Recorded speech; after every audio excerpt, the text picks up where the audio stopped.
एक बार फिर से आपका स्वागत है कहानी कुर्सी की में। बात करते हैं मध्य प्रदेश की। मध्य प्रदेश में चुनाव है और आज एक बड़े व्यक्ति का नॉमिनेशन होने जा रहा है। प्रहलाद पटेल, केंद्रीय मंत्री जो नरसिंहपुर से चुनाव लड़ रहे हैं, आज उनका पर्चा भरा जा रहा है और उनके फॉर्म भरने में उनके साथ जा रहे हैं खुद मुख्यमंत्री शिवराज सिंह चौहान। एक सभा भी वहां पर की गई है और इस वक्त जब हम आपसे बात कर रहे हैं तो नॉमिनेशन की प्रक्रिया पूरी कर रहे हैं प्रहलाद सिंह पटेल। शिवराज सिंह चौहान उनके साथ हैं। अब इस बात को लेकर के बड़ी चर्चाएं थी जब से ये पता चला कि कई केंद्रीय मंत्री चुनाव लड़ेंगे कि इनमें से क्या कोई मुख्यमंत्री का चेहरा हो सकता है अगर बीजेपी चुनाव जीतती है तो, क्योंकि शिवराज बहुत ही कहा चर्चा है कि शिवराज जी के चेहरे को आगे नहीं बढ़ाना चाहती बीजेपी। और इनमें भी जो नाम सबसे ऊपर चल रहा है वो प्रहलाद पटेल का ही चल रहा है। प्रहलाद पटेल के नॉमिनेशन में जाते वक्त शिवराज सिंह चौहान ने उनकी बहुत तारीफ की। खास तौर पर यह कहकर उन्होंने थोड़ी रुचि और बढ़ा दी है कि इस नई भूमिका में बड़े महत्वपूर्ण काम करने जा रहे हैं प्रहलाद सिंह पटेल। अब वो कौन सी नई भूमिका की बात कर रहे थे, ये तो खैर इसी पर हम लोग अभी आगे भी बात करेंगे। और क्या वो भूमिका राज्य के मुख्यमंत्री की भी हो सकती है अगर जीत गए तो सुनिए पहले जरा आप शिवराज सिंह चौहान की बात, फिर बात होगी प्रहलाद पटेल और शिवराज सिंह चौहान की भूमिका पर। तब से लेके अब तक कई काम साथ साथ किए और आज मुझे परम संतोष है कि प्रहलाद पटेल जी अब नरसिंहपुर से विधानसभा का चुनाव लड़ रहे हैं। मैं प्रसन्न भी हूं, गर्व भी महसूस करता हूं और मेरे मन में संतोष भी है। और आज उनका फॉर्म भरा जाएगा, इस अवसर पर मैं आया हूं। मेरे मित्रों, भगवान हर किसी को विशेष काम के लिए भेजता है। मैं अंतरात्मा से कह रहा हूं, हम लोग भी किसी न किसी निमित्त इस धरती पर भेजे गए हैं, आए हैं। और इसलिए राजनीतिक क्षेत्र में जो दायित्व मिला, मेहनत और ईमानदारी से हमने पूरी करने की कोशिश की और मुझे पूरा विश्वास है कि इस नई भूमिका में प्रहलाद पटेल जी एक नया इतिहास रचेंगे। तो देवेंद्र से हम पूछ लेते हैं कि आखिर शिवराज जी जो बात कह रहे हैं, कौन से विशेष काम के लिए, कौन सी नई भूमिका के लिए प्रहलाद पटेल का चयन किया गया है देवेंद्र? और सौरभ, निश्चित तौर पे अगर बीजेपी जीतती है तो लगभग तय मानिए कि प्रहलाद सिंह पटेल के नाम पर सबसे पहले विचार होगा मुख्यमंत्री के लिए। और इसी बात को ध्यान में रखते हुए वहां पर चुनाव में उन्हें भेजा गया है। उसमें दो चीज़ों को देखें, पहले उनके अपने अनुभव और उन क्षमताओं की बात कर लें जिसके आधार पर पार्टी नेतृत्व उनको इस प्रकार से आगे कर रहा है। उसमें आप देखें तो 5 बार के सांसद हैं वो। अटल बिहारी वाजपेयी की सरकार में भी MOS रहे थे, मंत्री रहे थे केंद्र में। उसके बाद वाजपेयी अभी मौजूदा सरकार में, नरेंद्र मोदी की सरकार में 2 बार से मंत्री हैं। बहुत क्लीन इमेज के नेता माने जाते हैं, बिना लाग लपेट बात करते हैं, बहुत साफगोई के साथ बात करते हैं, छवि बहुत ही अच्छी है, लोगों के काम करने वाले नेता के तौर पे जाते हैं। उनके बारे में सौरभ एक चीज़ बहुत प्रचलित है कि उनके अधिकारियों को यह सख्त निर्देश रहता है कि कोई भी व्यक्ति एक काम के लिए दोबारा उनके दफ्तर या घर नहीं आना चाहिए। और उसके पीछे उनका निर्देश ये रहता है कि अगर उसका काम होना है तो एक बार में कराइए, काम नहीं होना है तो पहली बार में ही मना कर दीजिए। ऐसा ना हो कि आप उसे दौड़ा रहे हो। तो ये सारी पृष्ठभूमि उनकी है। विद्यार्थी परिषद से बीजेपी से उनका जुड़ाव रहा है। हालांकि एक झटका लगा था जब उमा भारती के साथ वो चले गए थे बीजेपी से बाहर, और उसका उन्हें खामियाजा भी उठाना पड़ा। लेकिन दोबारा वापसी के बाद फिर से एक बार पार्टी का दिल्ली में जो मौजूदा शीर्ष नेतृत्व है उन पर भरोसा जता रहे हैं। और भरोसे की अब इस सेक्शन में बात कर लें तो तकरीबन 100 सीटें मध्य प्रदेश की चयनित की गई हैं जहां पर प्रहलाद पटेल को बोला गया है और उनके लिए खास हेलीकॉप्टर मुकर्रर किया गया है। दिल्ली के निर्देश पर मध्य प्रदेश के चुनाव प्रभारी भूपेंद्र यादव तकरीबन 10 दिन पहले उनके पास मिलने गए थे और वहां पर उस समय वो एक गांव में कैंप कर रहे थे। दोनों ने रात्रि उसी गांव में उस कार्यकर्ता के घर पे गुजारी है और वहां पर भी विस्तार से बात हुई है। और उन 100 विधानसभा क्षेत्रों में वो लगातार प्रचार करने वाले हैं।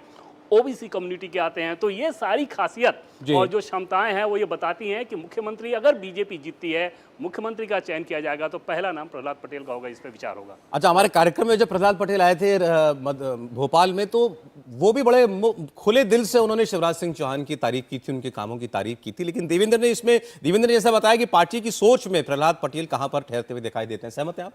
नहीं, पूरी तरह से सहमत हूं। और देखिए, समय होता है हर चीज का। प्रहलाद जी, शिवराज जी लगभग कंटेम्प्रेरी हैं, उसी समय राजनीति शुरू की। एक समय में शिवराज सिंह चौहान और प्रहलाद पटेल में संबंध इतने खराब हो गए थे कि दोनों एक दूसरे को देखना नहीं चाहते थे। शिवराज जी ने अपने मंत्रिमंडल में उनके छोटे भाई जो नरसिंहपुर से ही विधायक थे, जालम पटेल, उनको मंत्रिमंडल में शामिल तक नहीं किया। लेकिन ये सच है कि मध्य प्रदेश की राजनीति में स्थायी तौर पर, जिसको हम कहते हैं कि निरंतरता में कोई इतनी मजबूत राजनीति कर रहा है, तो उसमें प्रहलाद पटेल का नाम आता है। कॉन्स्टिट्यूएंसी बदलकर वो संसदीय चुनाव जीत लेते हैं। और जो सबसे बड़ी बात है, लोध समाज से आते हैं। नर्मदा जी की परिक्रमा के अलावा नर्मदा जी की सफाई का अभियान नेता के तौर पर उन्होंने सबसे बड़ा चलाया। और कमाल की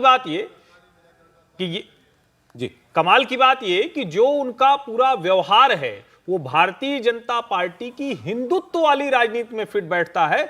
बहुत पूजा पाठ करने वाली व्यक्ति, वो अपने जो कहें कि उनके कुल देवता हैं उनके मंदिर में थे, उनकी पत्नी पुष्पलता जी भी उनके साथी थी। और ये जो पूरा इलाका है, जबलपुर छात्र संघ की राजनीति से लेकर गोटेगांव नरसिंहपुर तक, उस पूरे इलाके में उनका बहुत मजबूत दबदबा माना जाता है। और भारतीय जनता पार्टी को वहां स्थापित करने में उनकी भूमिका भी, मुझे लगता है कि जो देवेंद्र कह रहे हैं लगभग वो तय है, उसमें कोई बहुत बड़ा परिवर्तन तो आपको सुनने वाले लोगों के मन में लेकिन ये सवाल होगा कि अगर इतना ही सब कुछ निश्चित है उनको लेकर के और इस वक्त पार्टी लीडरशिप उनको इतना पसंद करती है, तो क्यों नहीं पहले उनको मौका दे दिया गया? क्यों चुनाव में भी खुलकर उनको प्रोजेक्ट नहीं किया जा रहा है? देखिए, ये शिवराज सिंह चौहान और प्रहलाद पटेल दोनों के साथ अन्याय होगा कि उनको पता है कि मुख्यमंत्री कौन होने वाला है। एक व्यक्ति के अलावा किसी को पता नहीं है कि मुख्यमंत्री कौन होगा। जो 6-7 बड़े नेता भेजे गए हैं, अपने आप में सब दावेदार हैं मुख्यमंत्री पद के, लेकिन क्या उनमें से किसी को बनाया जाएगा, नहीं बनाया जाएगा, पता नहीं। लेकिन शिवराज सिंह चौहान की आज बात सुनकर, जो भाषण जिस तरह से दे रहे थे, उनका विश्वास देखकर बड़ा आश्चर्य होता है। इसका मतलब उन्होंने परिस्थिति से समझौता कर लिया है। उन्होंने अब जो है एक तरह से भाग्य के भरोसे छोड़ दिया है कि जो होना है हो। दूसरी बात, उनको ये इस बात का एहसास है कि इनमें से जो भी मुख्यमंत्री बनेगा, इनमें से कोई ऐसा नेता नहीं है जो बहुत बड़ा जननेता हो और शिवराज सिंह चौहान का कद उसके सामने बहुत छोटा हो। तो उनके सहयोग की ज़रूरत पड़ेगी, बनने में भी और बनने के बाद चलाने में भी। तो जो भी बनना चाहता होगा, प्रहलाद पटेल अगर मुख्यमंत्री बनना चाहते ही है, तो शिवराज सिंह चौहान से अच्छे संबंध रखना उनके हित। लेकिन जब आप कहते हैं कि शिवराज जी ने समझौता कर लिया हालात से, तो अब वो मान बैठे हैं कि जीत भी जाए तो मैं तो नहीं बनने जा रहा। नहीं, वो मान चुके हैं कि उनके हाथ में अब कुछ नहीं है। इसलिए वो जब छोड़े, मतलब जब नतीजा आए तो पार्टी को जिता कर जाएं। उनके ऊपर ये आक्षेप है कि 18 में उन्होंने पार्टी को हरा दिया चुनाव में। अब वो जीत के साथ अगर बने रहें तो, नहीं रहें तो, दोनों हालात में। लेकिन शिवराज सिंह चौहान को पूरी तरह से रूल आउट करना, मुझे लगता है कि थोड़ा जल्दबाजी होगी। अब जब मैंने उनका, अभी आपने जब कहा कि उनके भाषण को सुनकर के आपको एहसास हुआ, लगभग उन्होंने रिपीट लाइनें बोली हैं। वो जब दिमनी गए थे नरेंद्र सिंह तोमर की कैंपेन के लिए, वहां भी उन्होंने यही कहा था कि इनको विशेष काम के लिए भेजा गया है। आज भी यही कहा कि प्रहलाद जी को विशेष काम के लिए भेजा गया। किसी को पता नहीं, उनको भी पता नहीं है। उनको अपने टिकट का नहीं पता था, तो कौन मुख्यमंत्री बनेगा इसका कैसे पता होगा? विजय जी, नहीं, जो आज उन्होंने स्पीच दिया उसको प्रहलाद पटेल और जैसा आपने कहा तोमर साहब, उसके रेफरेंस में देखना ही नहीं चाहिए। वो प्योर पॉलिटिकल स्पीच है।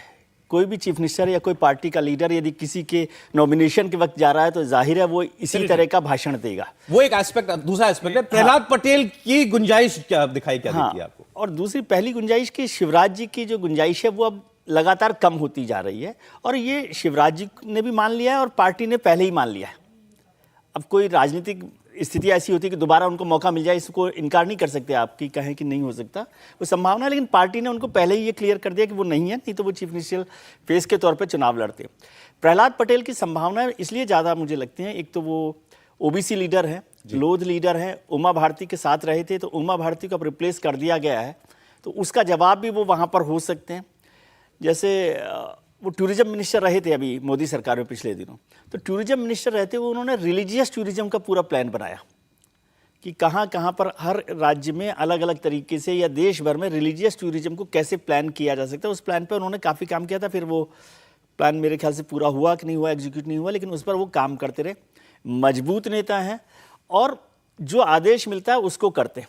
ये ठीक है। पार्टी के लिए सबसे पॉजिटिव बात होती है भारतीय जनता पार्टी में, और नहीं तो उनका कमबैक इस तरह से नहीं होता। जो जिनके वो लीडर रहे हैं, उमा भारती उनकी लीडर रही हैं, उनका कमबैक नहीं हुआ। ये इंटरेस्टिंग है कि देखिए वो झटके, उस झटके के बाद भी आज हम बात कर रहे हैं कि मुख्यमंत्री हो हाँ, सकते तो हैं। वो हो सकते हैं, तो ये बड़ी बात है उनके लिए, और वो थोड़ा चुनाव तो संदर्भ में जीतते देता रहे हैं। जी बोलिए, फिर मैं अगली देखिए, खबर बढ़ता हूँ। एक तो ये कि जब प्रहलाद जी वीडी मार्ग पर रहते थे तो छोटा बंगला था, उसके बाद अचानक उनको बड़े बंगले पर शिफ्ट कर दिया गया, तो सब ने कहा मुख्यमंत्री बनने वाले हैं। मुख्यमंत्री नहीं बनाए गए, लेकिन कद बढ़ा दिया गया। उसके बाद जब वो आए थे पार्टी में, तो जब मंत्री बनाए गए तो उसके पहले उनको राष्ट्रीय कार्य समिति में लिया गया और अमित शाह ने उनको अध्यक्ष रहते पूर्वोत्तर के राज्यों में प्रभारी बना दिया। तो मुझे लगता है कि वो अभी पूरी तरह से, चूंकि केंद्रीय नेतृत्व की और अमित शाह की मंशा से काम करते दिख रहे हैं, इसलिए आज की तारीख में जो दावा है बनता है। बाकी ये बात बिल्कुल दुरुस्त है जो प्रदीप जी कह रहे हैं कि जानता तो कोई एक ही व्यक्ति है, हम लोग तो विश्लेषण करेंगे। अच्छा चलिए, लेकिन अब मैं दूसरी अहम खबर पर बढ़ रहा हूं। महुआ मोइत्रा की रोकर जो कंट्रोवर्सी हुई, वो आप सब जानते हैं कि महुआ मोइत्रा ने दर्शन हीरानंदानी उद्योगपति जो हैं उनसे पैसे लेकर के क्या सवाल पूछवाए। दर्शन हीरानंदानी उनका लोकसभा की वेबसाइट का पासवर्ड वगैरह लेकर के सवाल पूछते थे, खास तौर पर अडानी को लेकर के, जिसके वो बिजनेस राइवल हैं, और उस अडानी के माध्यम से फिर अडानी के बहाने से प्रधानमंत्री पर आरोप लगाते थे, प्रधानमंत्री की छवि खराब करने की कोशिश करते थे। महुआ मोइत्रा इससे इनकार करती है। अब जो लेटेस्ट कंट्रोवर्सी है वो ये, महुआ मोइत्रा कह रही हैं कि बीजेपी के नेता झूठ बोल रहे हैं।